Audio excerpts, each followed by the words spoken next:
الشيطان الرجيم. بسم الله الرحمن الرحيم. والفجر وليال عشر والشفع والوتر والليل إذا يسر هل في ذلك قسم لذي حجر ألم تر كيف فعل ربك بعاد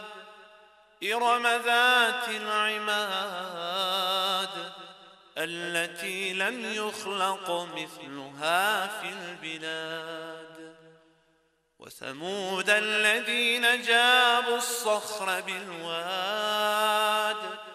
وفرعون ذي الأوتاد الذين طغوا في البلاد فأكثروا فيها الفساد فصب عليهم ربك سوط عذاب إن ربك لبالمرصاد فأما الإنسان إذا ما ابتلاه ربه فأكرمه ونعمه فيقول ربي أكرمن وأما إذا ما ابتلاه فقدر عليه رزقه فيقول ربي أهانن كلا بل لا تكرمون اليتيم ولا تحاضون على طعام المسكين وتأكلون التراث أكلا لما وتحبون المال حبا جما كلا إذا دكت الأرض دكا دكا وجاء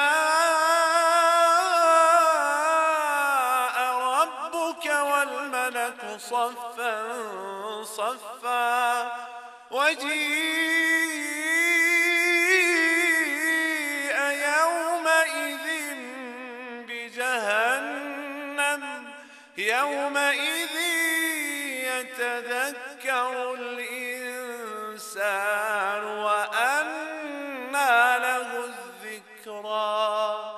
يقول يا ليتني قدمت لحياتي فيومئذ لا يعذب عذابه أحد ولا يوثق وثاقه أحد يا أيتها النفس المطمئنة ارجعي إلى ربك راضية مرضية فادخلي في عبادي وادخلي